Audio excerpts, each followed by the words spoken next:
शुद्धि के अद्यतन मत विभाजन का परिणाम इस प्रकार है। पक्ष में 288, विपक्ष में 232।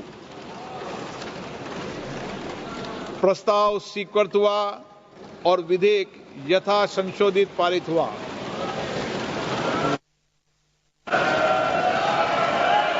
लॉबी खोल दी है, माननीय सदस्य लॉबी खोल दी है, लॉबी क्लियर कर दी है।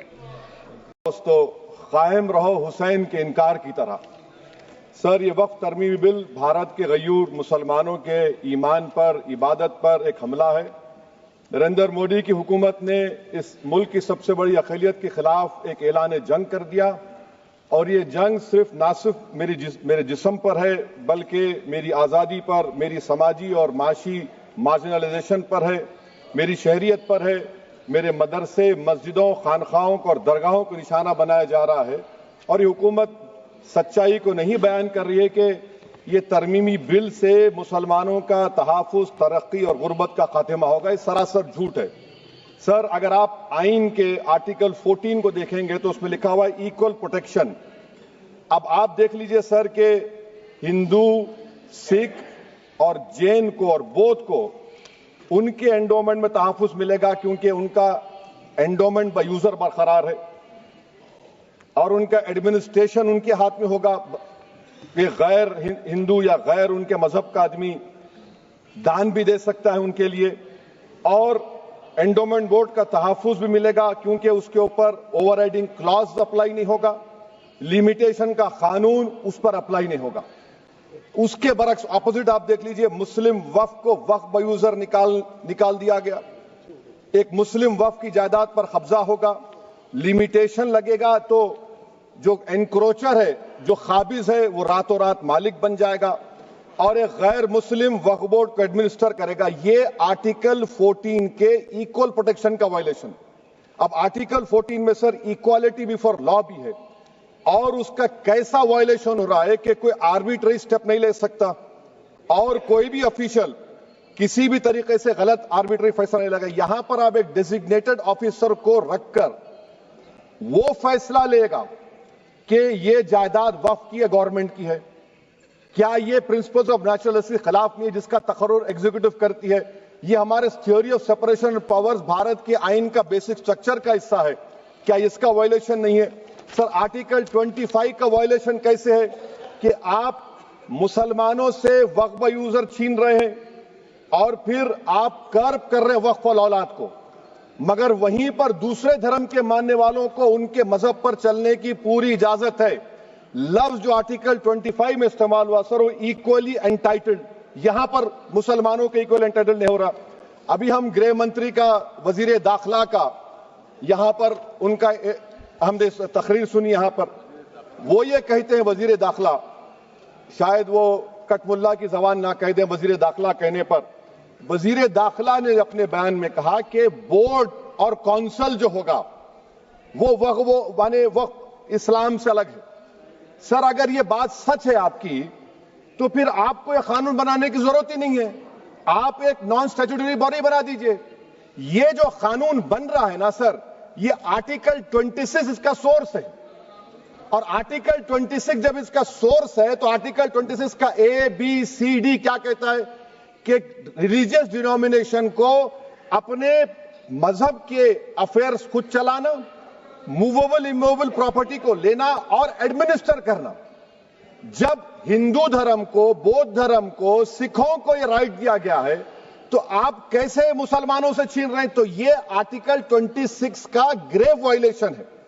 तो सर, अब वक्फ बाय यूजर का मामला देखिए, मिनिस्टर साहब ने कहा कि एंक्रोचमेंट हो रहा है, 17,000 एंक्रोचमेंट हुए हैं।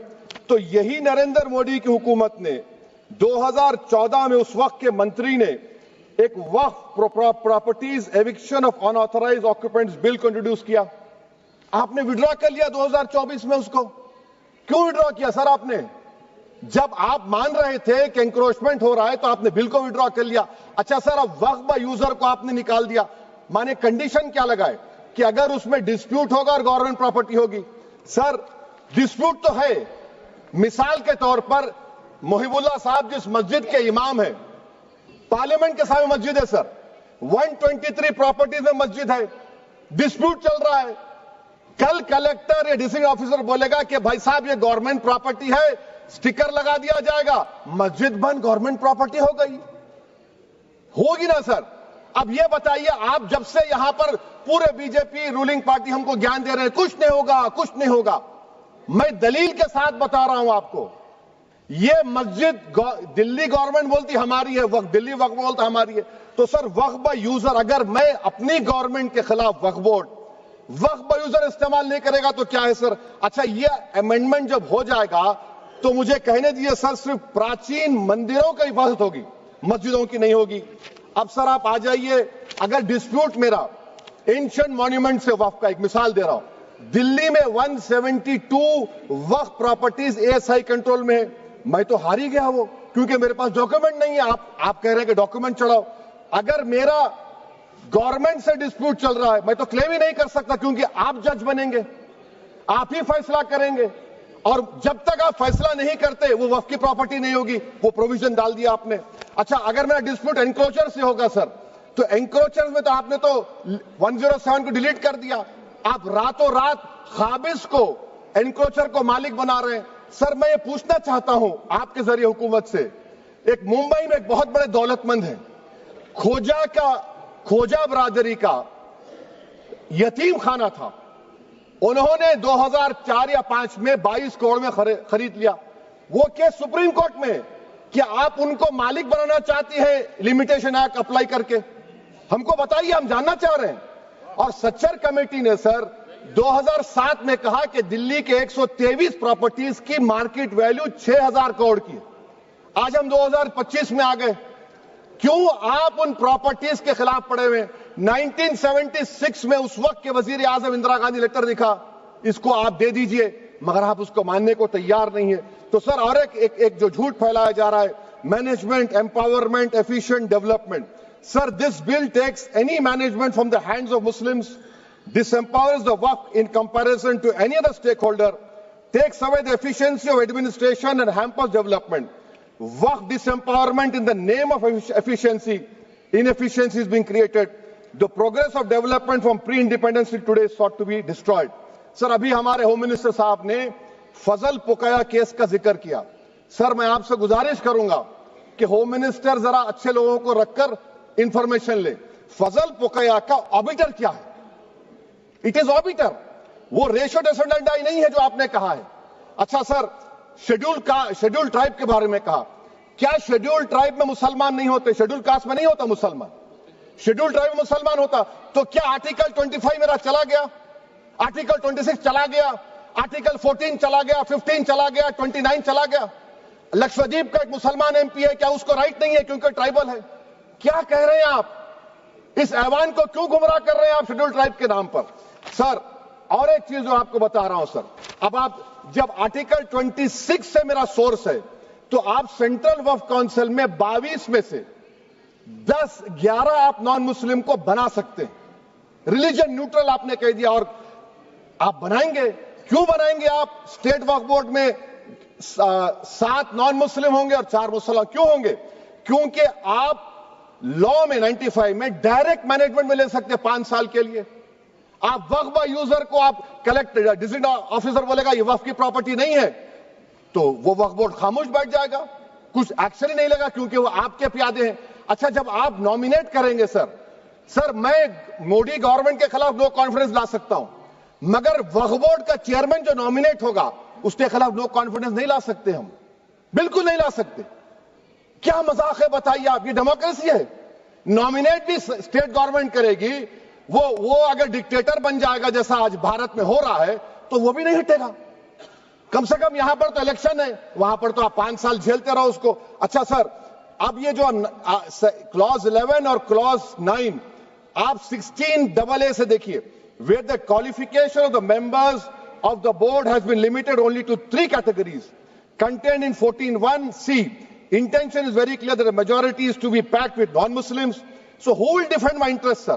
If I cannot depend on the state waqf board, central waqf council, which are going to comprise non-Muslims, this in itself is a clear violation of Article 26, 14 and 15, sir. अच्छा sir, CO पहले 95 act में था कि word मुस्लिम, आपने गायब कर दिया उसको। अरे आखिर क्यों इतनी नफरत है आपके लफ्ज मुसलमान से? अच्छा फिर क्या कह रहे हैं आप कि ये भी आर्टिकल 26 का वायलेशन है। सब जितने हिंदू धर्म के प्रॉपर्टीज हैं, सिख धर्म के हैं, बौद्ध के हैं और आपके जैन के, वहां पर उन्हीं के मजहब का ऑफिसर होगा। और कहां पर नहीं होगा? वक्फ बोर्ड में। Waqf board is a pure religious institution, इसको समझने की जरूरत है। तो आप ये कर दे रहे हैं सर। अच्छा सर आप देखिए, अब आप आ जाइए ये ट्राइब्यूनल पर। मुझे समझ में नहीं आया सर कि हमारे होम मिनिस्टर वजीर दाखिला ने क्या कह दिया कि 2013 का जो कानून है वो नहीं बनता तो हम नहीं लेके आते। मैं बड़े अदब के साथ उनसे पूछना चाह रहा हूं कि क्या उस वक्त राजनाथ सिंह साहब, अडवाणी साहब, हमारी लेट सुषमा स्वराज, ये बड़े बड़े नेता यहां बैठे थे? आपने यूनानिमस उस कानून को पास करवा दिया। कीर्ति आजाद थे उस वक्त, अब यहां बैठे हैं वो टीएमसी में। तो क्या आप गलत थे या वो गलत थे? हमको बता दीजिए, आप बता दीजिए। क्योंकि अगर अडवाणी आपके लिए बहुत बड़ा नेता है, मेरे लिए नहीं हो सकते, आपके लिए आपने पद्मश्री दिया उनको। मोहतरमा सुषमा स्वराज की जबरदस्त तकारीर का मैं कायल हूं। वो बैठकर उस 2013 को यूनानिमस पास कर दिए। मुझे कंफ्यूजन है कि क्या अमित शाह, नरेंद्र मोदी बड़े हैं या अडवाणी बड़े हैं? आपके लिए आप तय कर लीजिए। अच्छा सर, आपके tribunal sir, railway Clements tribunal, NGT tribunal, income tax, वैसे 14-15 ट्राइब्यूनल, हिंदू एंडोमेंट का ट्राइब्यूनल, सबका अपील नहीं होती, रिव्यू होता है।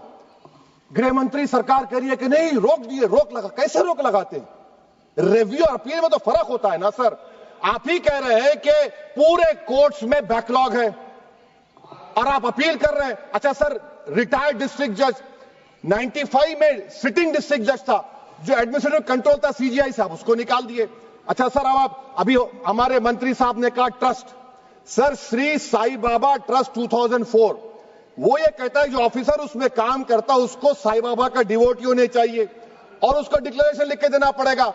यहां पर हो रहा तो यहां पर क्यों नहीं हो रहा? अच्छा सर, आप फिर देख लीजिए, ये आपका हो गया सर। हां, अब अमित शाह साहब ने सेक्शन 2A के बारे में कहा और उन्होंने इस बात का इकरार कर लिया कि दाऊदी बोहरा के लिए यह बनाया गया है। मगर मैं आपके जरिए से गवर्नमेंट से पूछना चाह रहा हूं, आपने तो उस प्रोवाइजो में दाऊदी बोहरा का नाम ही नहीं लिखा। आपने उनको भी थैंक यू कर दिया, उनका नाम क्यों नहीं लिखा आपने? और सर, और गवर्नमेंट क्या कर रही है? आप मुस्लिम समाज में जो बेकार किस्म के लोग हैं उनको एक रास्ता बना रहे हैं, एग्जिट दिखा रहे हैं कि तुम्हें वक्त से बचना है तो तुम्हें ट्रस्ट बना लो। ये क्या कर रहे हैं सर आप? कम से कम उन दाऊदी बोहरा को आप दे देते। अच्छा sir, clause 3V section 36 clause 18 देख लीजिए। Oral Waqf, oral appointment has sought to be discontinued even though it is recognized practice in Islam. Muslim personal law is recognized oral waqf and 1937 Shariat Application Act. Sir आप clause 39 पर आ जाइए। 5 साल के लिए मुसलमान। मैं किरण रिजिजू से पूछना चाहता हूं, सर दाढ़ी रखे तो मुसलमान प्रैक्टिसिंग है या क्लीन शेव आपकी तरह है? तो बताइए हमको, प्रैक्टिसिंग क्या होगा? अच्छा, किसी को पकड़ के मॉब लिंच कर दिया और बोले कि JSR का नारा लगाया, और वो JSR का नारा लगाया तो क्या मुसलमान रहेगा? नहीं रहेगा। या फिर देश के प्रधानमंत्री ने कहा था कपड़े देखकर पहचानो, तो क्या कपड़े देखकर आप कह देंगे? अच्छा, अगर कोई क्रिश्चियन हिंदू धर्म कबूल करता है तो क्या वो मंदिर को नहीं दे सकता प्रॉपर्टी? फिर भारत के संविधान में आर्टिकल 300 क्यों है सर? राइट टू इक्वालिटी क्यों है? फ्रीडम ऑफ रिलीजन क्यों है? 5 साल कहां से लाएंगे? अच्छा सर, और एक चीज सर, और एक चीज मैं आपको बोल के खत्म कर दूंगा सर। इस बिल में वक्फ औलाद का सर, इसमें आप देखिए clause 432, the creation of waqf al-awlad shall not result in denial of inherent rights to heirs, including women heirs or the waqif or any other right of person. Sir, ये article 25 का violation है, शरीयत application act 37 का violation, article 300A का violation है। अच्छा, हिंदू धर्म में सेल्फ एक्वायर्ड प्रॉपर्टी को एक हिंदू, अब उसके फर्ज के 2 बच्चे हैं, वो एक को अपनी पूरी दौलत दे सकता है, कोई रोक टोक नहीं है। वो कहेगा नहीं मैं घर के बच्चों को नहीं दूंगा, मोहल्ले के गरीब को दे दूंगा, वो भी कोई रोक टोक नहीं है। वहां पर आपको बच्चों की फिक्र नहीं है। जब मैं अपनी प्रॉपर्टी को अल्लाह को मालिक बनाकर दे रहा हूं, आप कह रहे बच्चियों की फिक्र नहीं है। इतनी मोहब्बत आप बिल्किस बानो से दिखा देते तो आपके लिए दुआएं देती आपके लिए। तो सर आप दूसरी बात आप देख लीजिए सर, आखिरी बात कहकर मैं अपनी बात को मुकम्मल कर रहा हूं सर। नहीं खैर मुकम्मल कर रहा हूं, स्पीकर साहब बहुत टाइम दे दिए। सर आप देखिए इसमें अमित शाह साहब बोले कि इतनी प्रॉपर्टीज का कब्जा हुआ, चोरी हुई, ये हुआ। सर क्लास 2652A सेक्शन, अगर कोई प्रॉपर्टी बेचता है 2 साल की सजा थी, आपने क्या कर दिया, उसको 6 महीने कर दिया। नॉन बेलेबल था, आपने बेलेबल कर दिया। सेक्शन 40 की बात करते हैं। सेक्शन 40 में सर हमको जो ज्वाइंट वर्किंग कमेटी का जो नोट्स दिए, उसमें मिनिस्ट्री ऑफ माइनॉरिटी अफेयर्स ने कहा कि 30 साल में 515 केसेस सेक्शन 40 के और सिर्फ 8 लोग कोर्ट को गए। वक्फ यूजर का कानून तेलंगाना आंध्रा में है, सेक्शन 40 का कानून तमिलनाडु 63 है, आंध्र प्रदेश में 43 है। और सर आप डायरेक्शन दे रहे हैं, अच्छा क्लॉज 4218B देखिए सर, आप रूल बना रहे हैं, कोऑपरेटिव फेडरलिज्म के खिलाफ है, इतना रूल बना रहे हैं। और आखिर में सर मैं आपको बताना चाह रहा हूं स्पीकर साहब, ये बिल का मकसद सिर्फ मुसलमानों को जलील और रुस्वा करना है, मुसलमानों को दूसरे दर्जे का शहरी बनाने का इनका मकसद है। सर अगर आप हिस्ट्री को पढ़ेंगे तो महात्मा गांधी उस वक्त के व्हाइट अफ्रीका में सफेद फार्म अफ्रीका के कानून को महात्मा गांधी ने कहा था कि ये मेरा कॉन्शियंस इसको मानता नहीं है, मैं इस कानून को कबूल नहीं करता हूं। तो महात्मा गांधी ने क्या किया, उन्होंने उस कानून को फाड़ दिया। तो मैं गांधी की तरह इस कानून को फाड़ता हूं। ये अनकॉन्स्टिट्यूशनल है सर। इस देश में झगड़े पैदा करने का काम बीजेपी करना चाहती है मस्जिद और मंदिर के नाम पर, इसीलिए मैं इसका कंडेम करता हूं। और मैं आपसे गुजारिश करता हूं कि मैंने अपने 10 अमेंडमेंट दी हैं, आप इसको कबूल करिए सर, मुझे बोलने का मौका दीजिए और उस पर डिवीजन का मैं डिमांड भी करूंगा। Thank you sir.